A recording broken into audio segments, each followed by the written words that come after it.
Ah non les gars, j'ai eu trop mal au cœur. J'ai eu mal pour elle.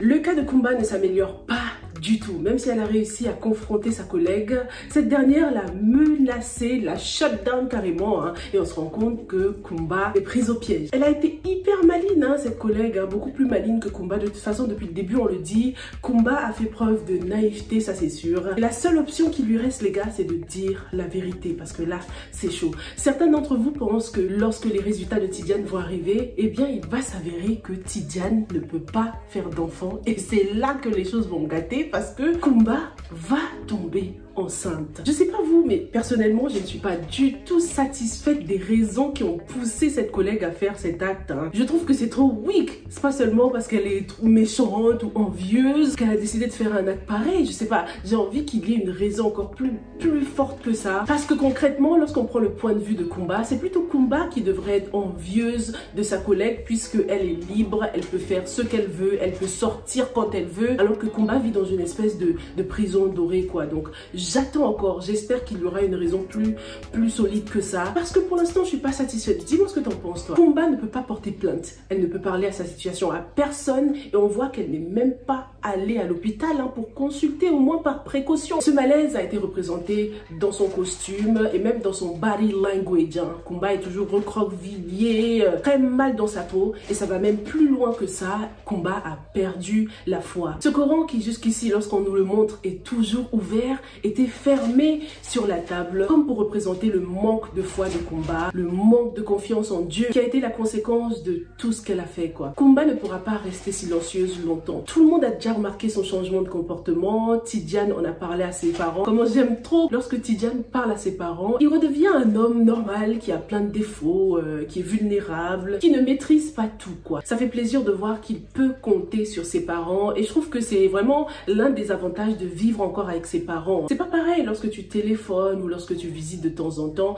lorsque tu es là avec eux, ils peuvent tout de suite remarquer quand ça va pas et bien sûr offrir de t'aider, quoi, apporter leur soutien. Même si dans le cas de Kumba, on se doute que ça ne risque pas de changer grand chose parce qu'elle est pas prête de parler. En plus, sa vie est gâchée, hein. On apprend qu'elle va même plus au travail, ce qui n'est pas du tout étonnant. Mais ce que Kumba doit savoir, c'est qu'elle ne peut pas gérer cette situation toute seule. C'est la honte aussi pour Salma en ce moment. Ah non les gars, j'ai eu trop mal au cœur. J'ai eu mal pour elle. Lorsqu'on montrait les réactions des gens un à un au bureau comme ça, ah non, j'avais trop mal. J'ai kiffé cette espèce de crescendo dans les réactions, hein, one by one, pour ensuite terminer par Salma et nous montrer à quel point elle est dévastée. Oui, c'est vraiment un coup de massue. On se doutait que son lourd passé allait refaire surface encore une fois, mais comme Rachid lui a si bien dit, son passé ne doit absolument pas définir son présent. Salma n'est plus ce qu'elle était. Mais malgré tout ce qu'elle a parcouru, on constate qu'elle a encore besoin de travailler sur elle, hein, savoir gérer ses émotions, savoir assumer ce passé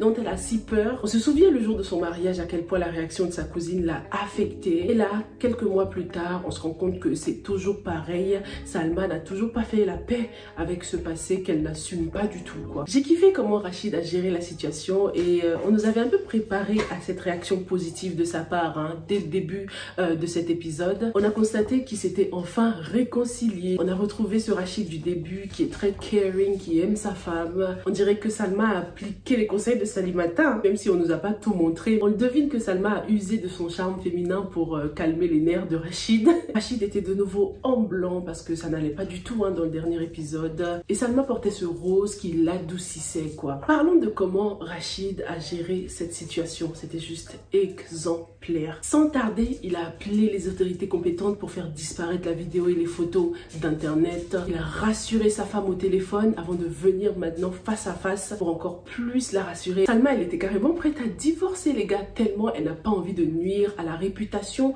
de Rachid. Et c'est exactement ce qui est en jeu. Ce n'est pas seulement la réputation de Salma, c'est aussi celle de Rachid. Maintenant qu'ils sont mariés, ils n'en forment qu'un. Donc si quelque chose hurt Salma, ça hurt Rachid aussi. Et c'est ça le mariage, les gars. Beaucoup de hauts et de bas, comme c'est représenté avec les escaliers depuis le début de la série. Dans l'épisode précédent, on a vu que ça n'allait pas avec Rachid qui descendait les escaliers. Dans cet épisode, Salma est descendue. Et ce qui était vraiment exemplaire, c'est que les deux sont remontés finalement ensemble. Rachid est prêt à aider Salma à remonter la pente dans tous les sens du terme. C'était vraiment beau, c'était rassurant et c'est ça le mariage rempli de haut et de bas comme je l'ai dit. Mais il y a quand même un truc qui me gêne les gars, parce que depuis le début là, à chaque fois qu'il y a des disputes entre ces deux là, on constate que c'est toujours Salma qui présente ses excuses. Elle est toujours là, oh pardonne-moi, je suis désolée. Écoute-moi, je suis désolée pour ce qui s'est passé hier. Elle n'hésite pas du tout à s'excuser, mais c'est pas le cas avec Rachid. On sent toujours cette espèce d'ego, on sent toujours ce côté enfant gâté là. Je m'attendais à ce qu'il présente des excuses à Salma le matin lorsqu'il était de bonne humeur, mais non, il n'y a pas eu ça. Au contraire, quand il est parti, il lui a dit hey, oublie pas de fermer la porte. En gros, tu sors pas.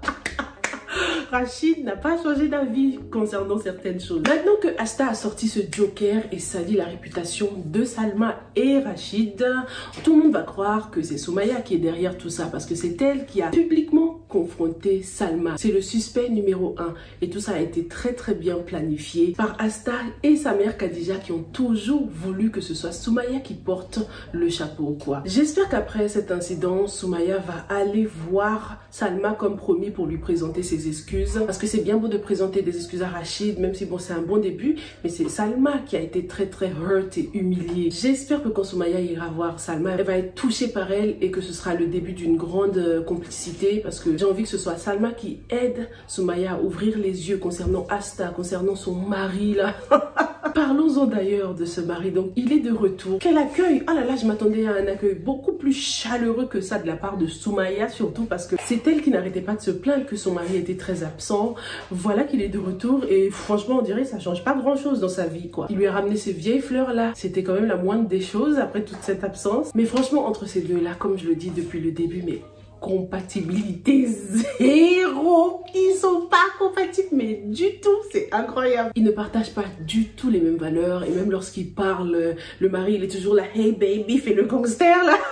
Alors que Soumaya à côté, c'est la petite sainte Nitouche quoi. Après il y a des couples comme ça opposés qui s'entendent bien, mais dans leur cas non, ça va pas du tout là, c'est la belle et la bête. Le seul truc que je me dis c'est heureusement qu'elle n'a pas eu d'enfant avec lui, au moins lorsqu'il faudra se séparer, ce sera beaucoup plus facile quoi, ce sera moins hurtful. Mais le pompon serait que Asta justement tombe enceinte de ce mec là, hein. Ce sera impossible pour elle de se cacher et de toute façon les deux vont très bien ensemble, hein. Je m'attends tellement à une grossesse prochainement là les gars, qu'est-ce que vous en pensez? Les deux s'entendent bien, que ce soit dans les affaires ou sur le plan charnel, et en plus ce sera bientôt de futurs convicts. Ils vont bientôt faire un joli petit tour en prison. De toute façon c'est ce que Khadija a toujours voulu pour sa fille, non? Un homme qui a de l'argent, hein? Be careful what you wish for. Parlons maintenant de Ciré, le timide maladroit. Oh là là, mais Ciré, qu'est-ce qu'il fait là, hein? Ça sent pas bon cette histoire entre Ciré et Kalia. Ciré a tellement rehearse ce qu'il allait dire à Kalia que ça a enlevé ce côté spécial à leur moment. On constate que Kalia n'est pas la première à qui il a dit ces mots-là. Il est sorti avec d'autres filles, il a dit les mêmes choses à d'autres filles, donc franchement ça enlevait le côté spécial de ses paroles, comme si limite ça venait pas du cœur. J'étais vachement déçue, j'étais en mode oh non, il l'a déjà dit à d'autres. Donc quel message est-ce que la production essaie de faire passer? Est-ce qu'ils essaient de nous dire que finalement ça ne marchera pas entre ces deux-là? Est-ce que l'une des copines de Ciré du passé va refaire surface? En tout cas, on constate qu'elles ne sont pas du tout comme Kalia. Elles ne sont pas forcément très religieuses, bon ça se voit pas sur leur apparence on va dire lorsqu'on les compare avec Kalia. Donc hâte de voir ce que tout ça va donner quoi. Dites-moi ce que vous avez pensé de cette déclaration qui n'était plus si spéciale que ça après tout ce temps perdu. Le plus important c'est que Kalia soit heureuse hein, pour le moment, mais ça commence à sentir mauvais là entre ces deux là, je sais pas. En plus il faisait toujours sa déclaration aux mêmes endroits, donc il a toujours ramené toutes ses copines aux mêmes endroits. Enfin oh my god. Ciré il gère pas du tout là, il a vraiment besoin de conseils. Voilà ce que j'avais pour vous pour cet épisode qui était hyper intéressant. On n'oublie pas Raki hein, qui est la traîtresse numéro 1, c'est elle qui a passé la clé USB à Asta, donc on l'oublie pas et je suis sûre que Moulay finira par sortir de prison. C'est trop facile comment on l'a inculpé. Asta n'a qu'à surveiller ses arrières. Merci beaucoup et on se retrouve sans faute dans la prochaine. Stay safe and stay blessed. Bye.